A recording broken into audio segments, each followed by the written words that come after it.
Þáttareglan fremur mikilvæg regla í margliðum af því að hún hjálpar okkur að útvika býsna mikið hvaða margliður við getum þáttað.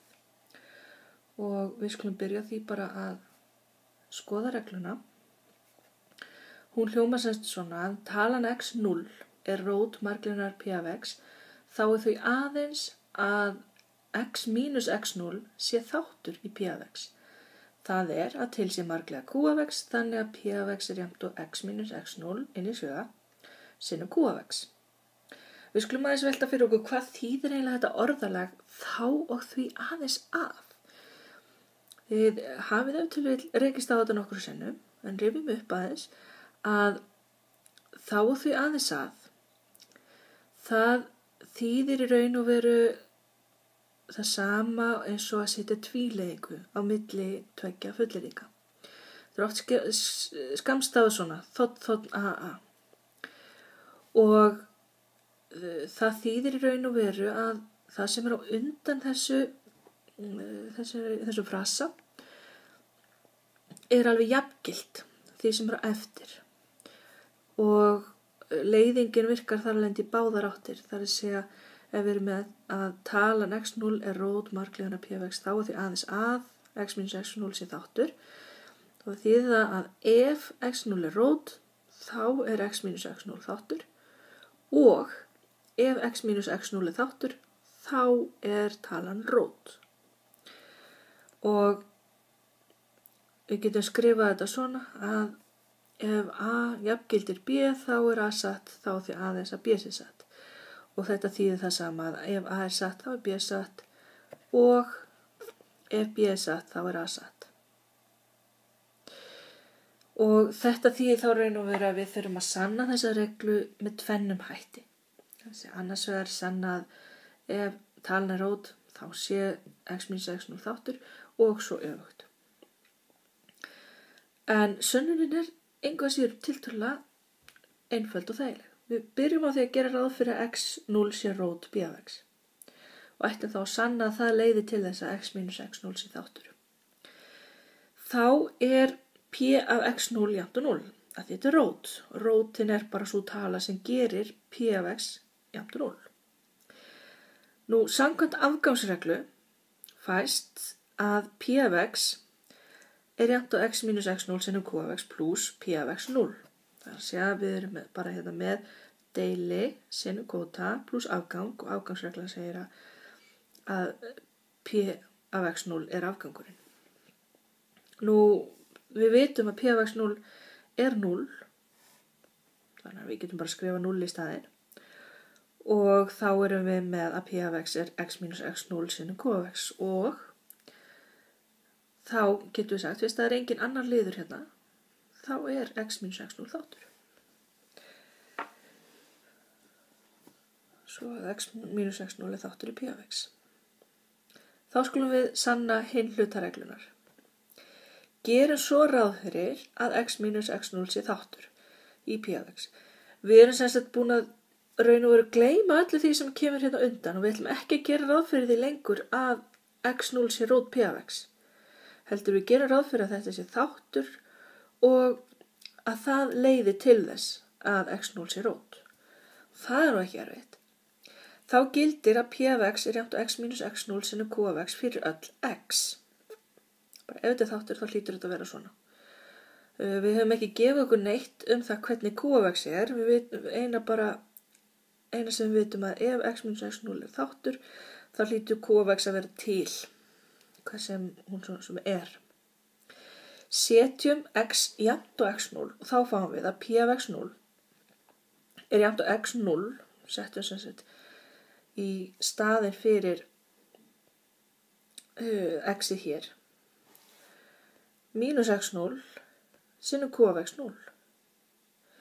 En ef við drögum tölu frá sjálfri sér, þá fáum við náttúrulega bara 0.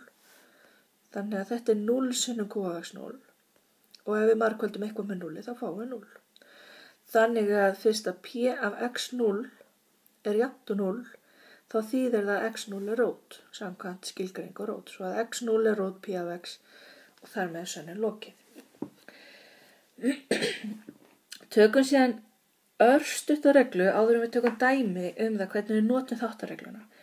Reglan er í tveimur liðum og fyrir liðurinn segir að talan 1 er rót margliðanna p af x, þá og því aðeins að summa stuðlana sé 0. Þannig að við leggjum saman alla stuðlana að fáum út 0, þá getum við ályktað að 1 sé rót. Hinn liðurinn segir að -1 er rót margliðanna p af x, þá og því aðeins að víxl summa stuðlana sé 0. Og þá er spurning, hvað er þessi víxl summa? Hún er mjög svipuð eins og summa stuðla, nema það að við breytum öllum formerkjum á þeim liðum þar sem veldið á x er oddatala. Þannig að ef x er í fyrsta veldi, þriðja veldi, fimmta veldi eða eitthvað svoleiðis, þá skiptum við formerki, breytum plús í mínus og mínus í plús. En að öðru leyti leggjum við bara stuðlana saman. Og við skulum taka dæmi. Við ætlum að fullþátta margliðina x í fjórða mínus x í þriðja mínus 13x í öðru plús x plús 12. Förum bara beint út í djúpulaugina í þessu. Og þá þurfum við bara raun og veru að fylgja myndinni sem ég ræddi við fyrr í öðru myndbandi. Það ræddi við ykkur í öðru myndbandi. Þar sem við finnum rót, þáttum, finnum aðra rót, þáttum og endurtökum alveg þangað til við komum með annars stigs marglið. Við byrjum bara á þessu að nota seinni regluna sem við vorum að skoða áðan. Athugum fyrst hvort að 1 sé rót og finnum summu stuðla. Summa stuðla p af x er 1 mínus 13 pluss 1 pluss 12.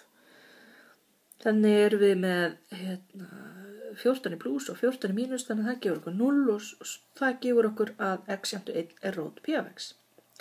Þá getum við farið beint yfir í skemmri deilingu því að við vitum að til margliða q1 af x. Við ætlum að kalla hana q1 af x því að við þurfum að finna annað q af x eftir. Þannig að við byrjum bara einum og svo númerum við eftir þörfum.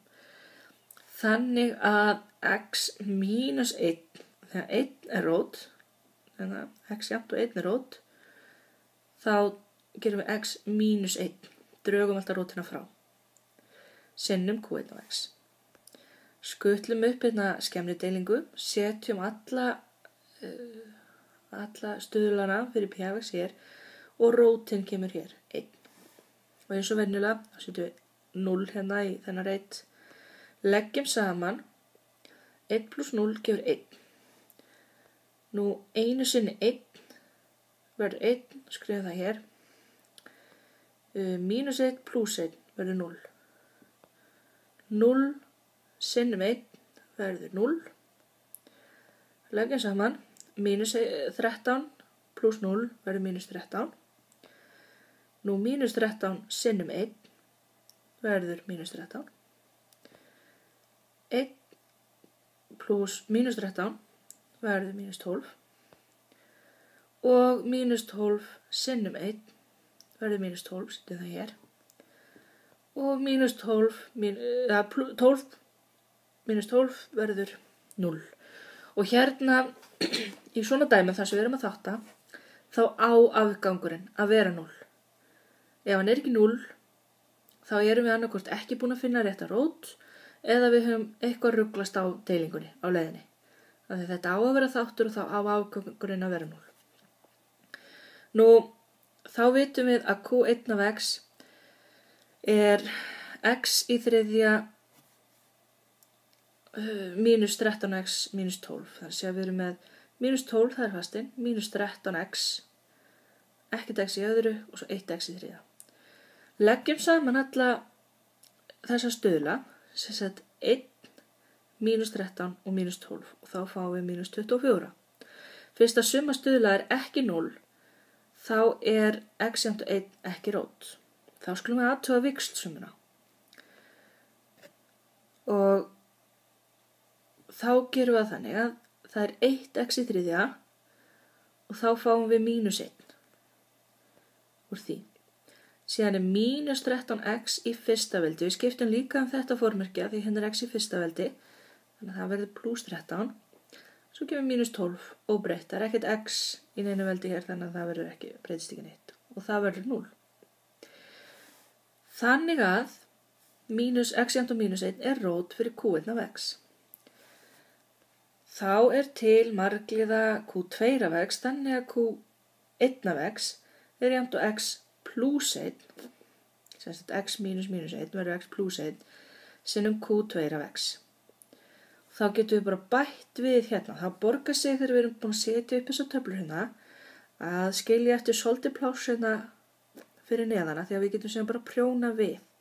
Þannig að endilega ekki skrifa hérna strax beint í línuna fyrir neðana því að við getum nýtt okkur plássið hans mötur. Þannig við setjum mínus 1 hér og svo höldum við áfram bara eins og við gerðum áðan. Það kemur 0 hér og við leggjum saman dálkinn og fáum 1. Margföldum saman 1 og mínus 1 og fáum mínus 1. Leggjum saman mínus 1 og 0 og fáum mínus 1. Margföldum saman mínus 1 og mínus 1 og fáum 1. Leggjum saman mínus 13 og 1 og fáum mínus 12. Margföldum saman mínus 12 og mínus 1 og fáum 12. Leggjum saman mínus 12 og 12 og fáum 0. Og aftur, við erum með afgangi 0 þannig að þetta er að ganga hjá okkur. Þá höfum við fengið að q2 af x er x í öðru mínus x mínus 12. Þá erum við komið annars stigs margliðu. Við gætum alveg farið í það að reyna að finna einhverja fleiri rætur og nota þáttaregluna áfram, en langeinfaldast er bara að nota ágiskuna aðferð. Það virki ekki bara fyrir okkur. Búin til 2 svega. X í báða svegana hlýtur að vera fyrst að við erum með x í öðru veldi og svo x og svo einingu.